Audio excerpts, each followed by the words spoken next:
My name is Margaret Hale, and I am 71 years old. I was standing in the middle of my grandson's wedding reception when I realized I was shaking, not from excitement, but from hunger and something much heavier settling into my chest. The ballroom was warm, filled with soft lighting and the steady hum of celebration. Music floated through the air, laughter spilled from every corner. The smell of roasted chicken and fresh bread clung to everything. I hadn't eaten since early that morning. I told myself it was fine. Weddings were busy. I could wait. I watched servers move between tables, their trays balanced carefully as they offered food to guests dressed in elegant suits and flowing dresses. Everyone seemed relaxed, comfortable, exactly where they belonged. When the line at the buffet shortened, I stood and picked up an empty plate, holding it the way everyone else was. I took only a few steps before I felt someone behind me. "Mom," I turned and saw my son, Daniel, standing there in his tailored suit. His expression was tight, his eyes flicking past me instead of meeting mine. He didn't lower his voice. He didn't pull me aside. "Don't," he said. "This isn't appropriate." For a moment, I truly thought I had misunderstood him. The room was loud. Music was playing. Surely my own son hadn't just told me I couldn't eat. I asked him quietly if there had been some mistake. He shook his head once, sharp and final. "You shouldn't be up there," he said. "People are watching." The words landed slowly, one after another, as if my mind needed time to accept them. I felt the weight of my age in that moment, the way you do when you realize the world has decided who you are without asking. "I'm hungry," I said, my voice barely steady. His jaw tightened. "Please," he said, "just sit down." Around us, the celebration continued. Glasses clinked. Someone laughed too loudly. A server paused nearby, then turned away without offering anything. I stood there holding the empty plate, suddenly aware of how small I felt, how exposed. I had raised this man alone. I had skipped meals so he wouldn't have to. I had worked until my hands ached and my back burned. And now, in a room full of strangers, my own son was telling me I did not belong. I remember thinking that this was the moment everything I had endured finally caught up with me. I believed it was the worst moment of my life. I was wrong. After my son told me to sit down, I did exactly that. I carried the empty plate back to the table near the far wall, the one tucked just far enough away that no one would notice if I stayed silent. I lowered myself into the chair slowly, smoothing the fabric of my dress over my knees, as if keeping myself neat could somehow hold me together. My hands rested in my lap, folded tightly, while the music swelled and laughter rolled through the room as if nothing unusual had happened. As I sat there, staring at the white tablecloth in front of me, my thoughts drifted backward, to the weeks leading up to this day. The signs had been there. I just hadn't wanted to see them. When Daniel first called to talk about the wedding, his voice had sounded careful, measured in a way that felt unfamiliar. He spoke about logistics, about timing, about how many people were coming, and how important it was that everything looked right. Near the end of the call, he hesitated, then said something quietly that I pretended not to hear too clearly. "Mom," he said, "let's just keep things simple. Okay?" I told him, of course. Simple was something I understood well. I had built my life around it. A few days later, I went shopping for a dress. I stood in front of racks filled with fabrics that shimmered under the store lights. Dresses meant for women who moved through the world with confidence. I ran my fingers along the hems, then stepped back. I chose something modest, something that wouldn't draw attention. At home. I altered it myself, stitching late into the evening, telling myself it was enough to be clean and present. On the morning of the wedding, I took a taxi to the venue. Daniel hadn't offered to pick me up, and I hadn't asked.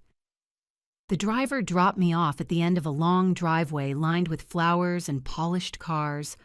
I paid him, stepped out, and took a moment to steady myself before walking inside. The lobby was already alive with movement. People greeted one another with easy familiarity. I stood near the entrance, clutching my purse, scanning the room for a familiar face. No one noticed me at first. Eventually, I approached the welcome desk and gave my name. The young woman smiled politely and handed me a small card with a table number written on it. She didn't ask how I was related to the couple. The ceremony itself was beautiful. I watched my grandson stand at the altar, his shoulders squared, his face bright with anticipation. When he smiled, something warm stirred inside me. For a moment, I forgot everything else. But even then, I noticed where I was seated. Not near the family, not close enough to be included in the small exchanges of glances and whispered jokes. I told myself it didn't matter. Weddings were complicated. Seating charts were imperfect. I had made excuses like that before. By the time the reception began, my stomach was aching. I hadn't eaten since early that morning, and the smell of food seemed to cling to everything. I waited, watching as servers moved from table to table. The tables closer to the center were served first. I told myself to be patient. When I finally stood and joined the line near the buffet, it wasn't because I felt entitled. It was because my body reminded me that I was no longer young and that ignoring my needs had consequences. That was when Daniel stopped me. Now, sitting alone with the empty plate in front of me, his words echoed in my mind. I replayed the look on his face, the way his eyes slid past mine as if I were something inconvenient. This hadn't started today. It had been building quietly for years. Phone calls that grew shorter, visits that became less frequent, conversations that stayed on the surface, careful and distant. I looked around the room again, at the guests laughing and eating, and felt a strange realization settle in. I hadn't been pushed out all at once. I had been eased to the edges, slowly enough that I convinced myself it was normal. For the first time, I wondered if this day wasn't about celebration at all, but about something I had refused to face. And as the music played on, I had no idea that someone else in that room had been watching all of it unfold. I stayed seated longer than I should have, hoping the feeling would pass. The empty plate in front of me felt like a quiet accusation. Around me, the reception carried on as if nothing had happened. Glasses clinked, music drifted through the room. Laughter rose and fell in gentle waves, warm and careless, completely untouched by what I was feeling. No one spoke to me. No one asked if I was all right. I wasn't sure whether that was kindness or avoidance. A server passed by with a tray of drinks, the condensation on the glasses catching the light. Our eyes met for a brief second, and I opened my mouth to ask for water. Before I could say a word, his gaze shifted past me toward the head table. Something in his expression changed. He hesitated, then kept walking. That was when it became clear this wasn't just Daniel's impatience. This was a decision that had been quietly communicated and carefully followed. I told myself to stay calm. I reminded myself that causing a disturbance would only confirm whatever story had already been written about me. Still, my throat felt dry, and my hands were beginning to tremble. I stood slowly, pushing my chair back with deliberate care, and walked toward the service station where pitchers of water sat beside stacks of clean glasses. I had just reached for one when I heard my son's voice behind me. "Mom!" It wasn't loud, but it cut through the noise with precision. I felt the heat rise in my face as I turned around. Daniel stood there, his posture rigid, his expression tight, as if he had been waiting for this moment. "I asked you to stay seated," he said. I kept my voice low. I told him I only needed some water. I said I hadn't eaten all day and felt a little lightheaded. His jaw clenched. He glanced around us, then stepped closer, lowering his voice in a way meant to sound reasonable. This isn't the time, he said. People are watching. I looked past him and realized he was right. A few guests had noticed. Conversation slowed. Someone nearby pretended to laugh, then fell silent when no one joined in. I'm not trying to make a scene, I said. I just need a drink. He exhaled sharply, the sound full of frustration.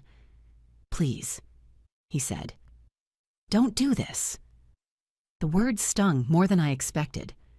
Don't do this. As if standing quietly and asking for water were some kind of performance. Behind him, I saw Lauren watching us. She didn't step forward.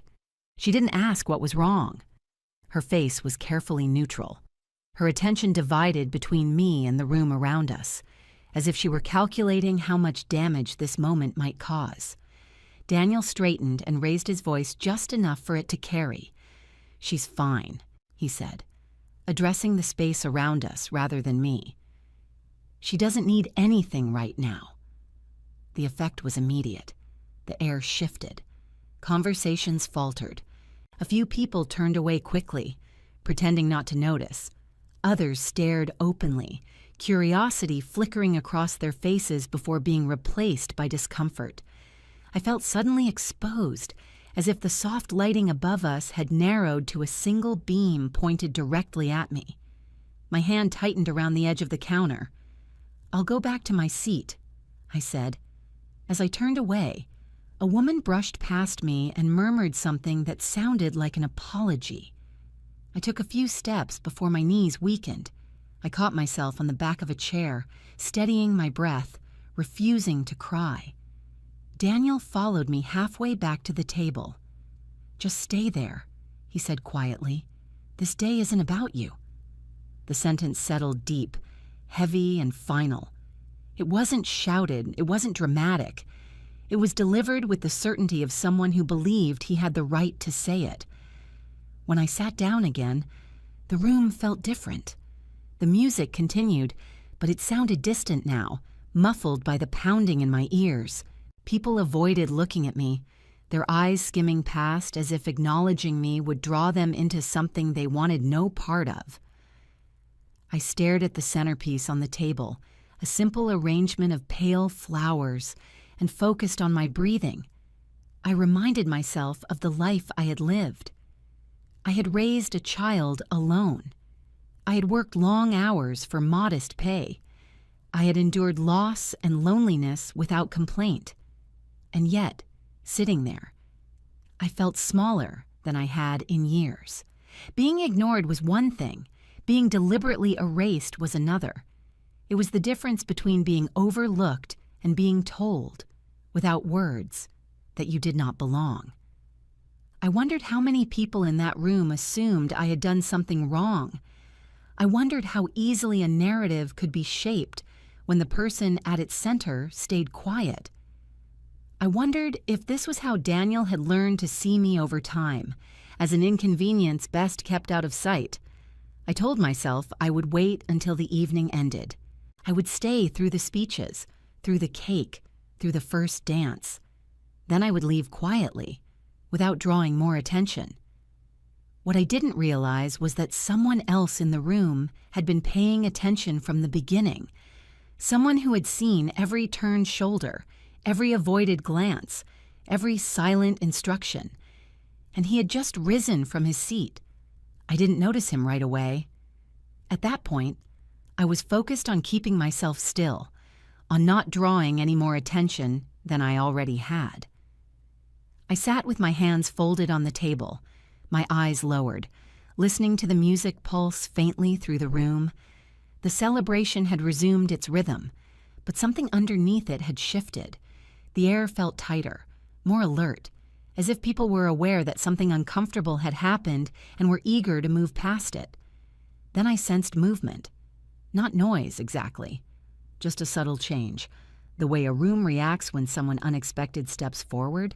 Chairs scraped lightly against the floor. A few voices faded mid-sentence. I looked up and saw an older man standing near the side of the ballroom, close to where the staff usually gathered.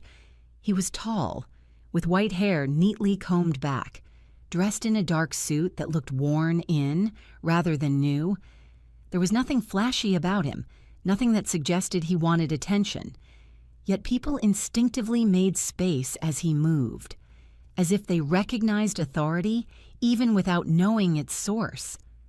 What struck me most was where he was looking. He wasn't watching the dance floor. He wasn't focused on the head table. His eyes were on me. For a brief moment, our gazes met. There was something in his expression I couldn't name. Not pity, not surprise. Something steadier than that. He took a few measured steps forward and stopped beside one of the servers. "Excuse me," he said calmly. "Could you tell me why that guest was turned away from the service area?" The server hesitated, his eyes flicking toward the head table. Before he could answer, Daniel appeared beside us, his face tightening the instant he saw the man. "Is there a problem?" Daniel asked. The older man turned toward him slowly. His posture remained relaxed, his hands at his sides. "I'm just asking a question," he said. "I noticed she was denied water. That isn't standard practice here." Daniel forced a polite smile, the kind meant to deflect rather than engage. "She's fine," he said. "It's a family matter." The man studied him for a moment longer than felt comfortable. There was no challenge in his expression, just a quiet assessment. "I see," he replied. "Even so, no guest should be made to feel unwelcome." Daniel's patience wore thin. I could see it in the way his shoulders stiffened. "With respect," he said, "this really isn't your concern." The man nodded once, as if he had expected that answer. "Actually," he said, "it is." He reached into his jacket pocket and removed a small card, handing it to the server. The effect was immediate. The server's posture straightened as he read it, his expression shifting from uncertainty to alert professionalism. "I'll get the floor manager," he said quickly. A murmur spread through the nearby tables. Daniel's smile faltered.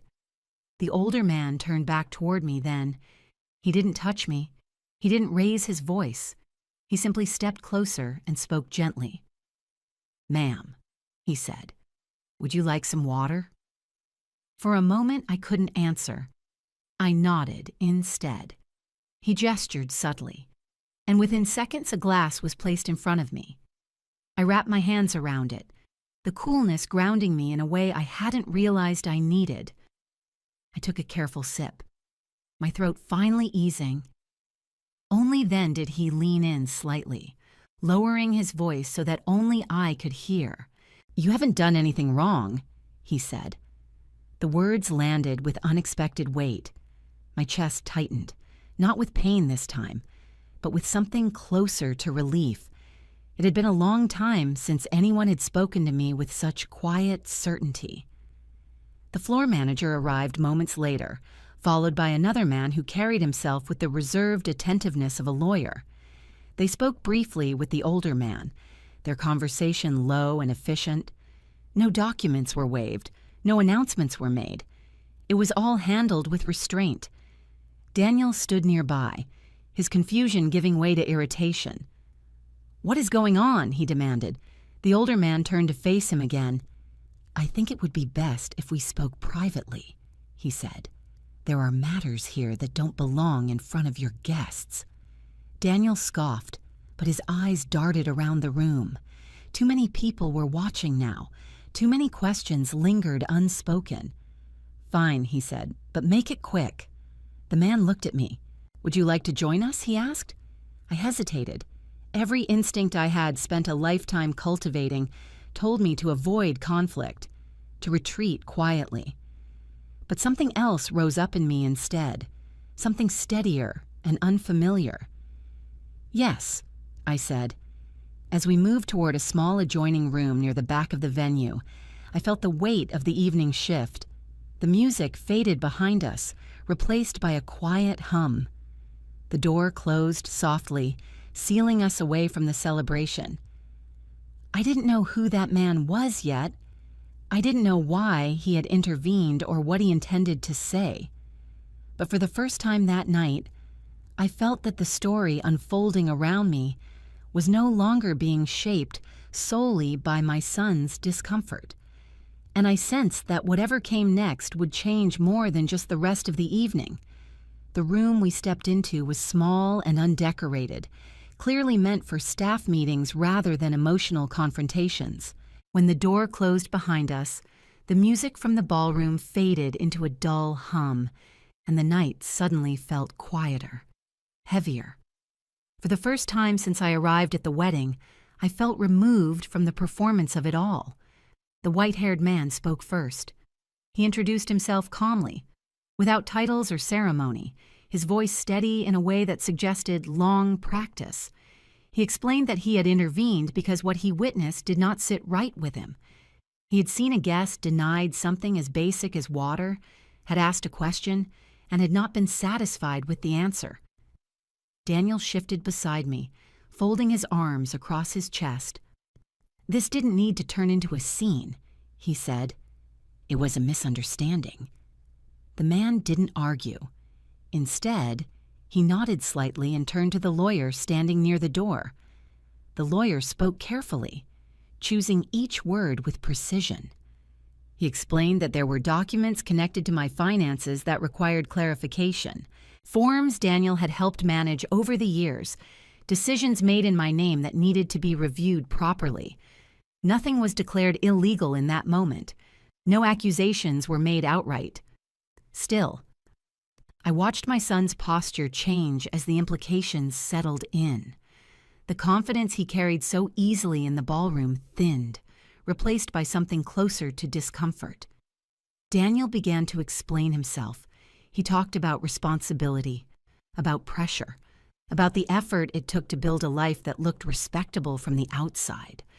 He spoke about expectations, about how much was riding on appearances, especially on a day like this. When he finally looked at me, his voice softened. "I didn't mean to hurt you," he said. "I just wanted today to go smoothly." For the first time all evening, I didn't feel the need to minimize myself. "I raised you to be careful," I said quietly, "not to forget where you came from." The words surprised us both. Daniel looked down, saying nothing. The white-haired man suggested we pause the discussion. He said the evening did not need to unravel further and that practical matters could be handled later, in a calmer setting. Daniel nodded stiffly, clearly relieved to end the conversation. When we returned to the reception, everything appeared unchanged. Music played, guests laughed, plates were cleared and replaced. A few people glanced at me with polite curiosity, but no one approached. Whatever had occurred was already being absorbed back into the rhythm of the celebration. I stayed for a little while longer, long enough to remind myself that I did not need to disappear quietly to protect someone else's comfort, long enough to sit with my back straight and my head held level. When I stood to leave, no one stopped me. Outside, the night air was cool against my skin. I waited by the curb as a taxi pulled up, feeling the weight of the evening settle into something manageable. I wasn't triumphant. I wasn't broken. I was tired but clear. In the days that followed, I met with the lawyer again. We reviewed documents slowly and carefully, correcting what needed to be corrected. Nothing dramatic happened. There were no sudden punishments or public reckonings. Just steady, deliberate work. For the first time in years, I felt fully in control of my own affairs. Daniel called several times. Sometimes I let the phone ring. Eventually, I answered. When we finally met, it wasn't to argue. It was to draw lines. I told him I would no longer accept being spoken to as if my presence were an inconvenience. I told him that my silence was no longer permission. He listened, truly listened. And while that did not erase what had happened, it mattered more than an apology spoken too quickly. I don't know what our relationship will become. Healing is rarely immediate, and trust does not return simply because someone wants it to. What I do know is that respect cannot be requested after it has been denied. It must be claimed. That night, I learned something I wish I had understood much earlier in life. Dignity does not come from being welcomed at the table. It comes from knowing your worth, even when others choose to overlook it. And sometimes, the most powerful thing a person can do is stand quietly, walk away with grace, and refuse to shrink. That is what I carried with me when I left.